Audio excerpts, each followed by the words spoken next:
देखिए, परिवार वालों से जितना बात सुनी समझी और उनकी शिकायत बहुत जायज़ है। कोई मुलजिम अगर किसी आरोप में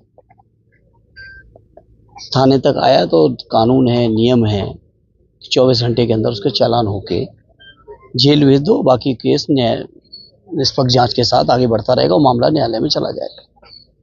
यहाँ लगातार पिछले 3 दिनों से न केवल उस नौजवान को थाने में रखा, बल्कि लगातार टॉर्चर किया, और टॉर्चर इस कदर किया कि बैरक के अंदर भी, जैसा परिवार वालों ने बताया, कि हथकड़ी में था, खाने पीने को भी नहीं दे रहे थे।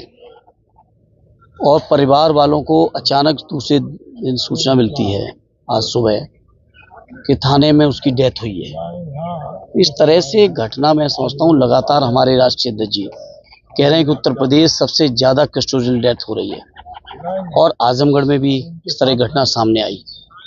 तो मैं समझता हूँ योगी जी की सरकार और पुलिस अपने को न्यायालय भी समझ लिया, इन्होंने अपने को ईश्वर भी मान लिया है कि यही जो करेंगे वो न्याय देंगे, चाहे भले ही कितना ही अत्याचार करते रहें। इस नौजवान और उनके परिवार के साथ जो हुआ है, निश्चित तौर पर ये पुलिस प्रशासन का घोर अन्याय, अत्याचार है, शोषण है, और एक दलित नौजवान के साथ हुआ है। वैसे भी उत्तर प्रदेश में बहुत बुरा हाल हो गया है, दलित पिछड़े मुसलमान भाइयों को रहना दूभर कर दिया है बीजेपी के लोगों ने। सरकार के इशारे पे आतंक चल रहा है। कोई कहता है कि मैं इस सेना का सदस्य हूँ, उस सेना को जैसे कानूनी अधिकार मिल गया हो। दलित सांसद के हमारे घर फूका जा रहा है, आजमगढ़ में एक दलित नौजवान की थाने में हत्या की जा रही है। तो इन तमाम चीज़ों के लिए हम समाजवादी लोग चुप बैठने वाले नहीं, और निश्चित तौर पे इस परिवार के लोगों को न्याय दिलाएंगे हर हाल में।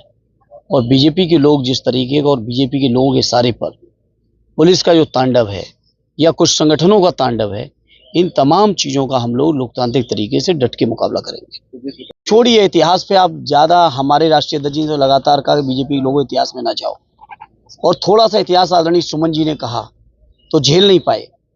इसलिए इतिहास की परतें खोदने से बेहतर ये है कि कैसे भविष्य बेहतर हो, रोजगार मिले, किसानों को न्याय मिले, हमारे दलित पिछड़े लोगों को हक अधिकार मिले, नौकरियां मिले, आरक्षण मिले, जो बाबा साहब देके गए हैं उसका पालन हो।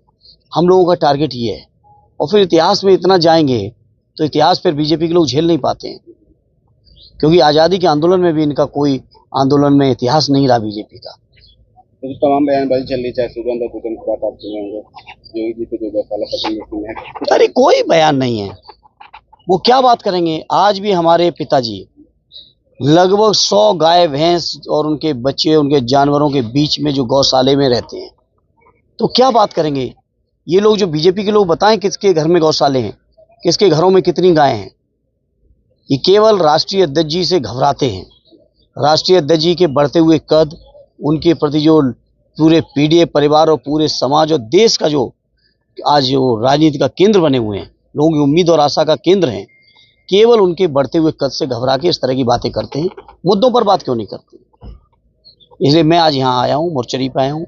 मैं इस परिवार के लोगों को न्याय दिलाने का हर संभव प्रयास करूंगा।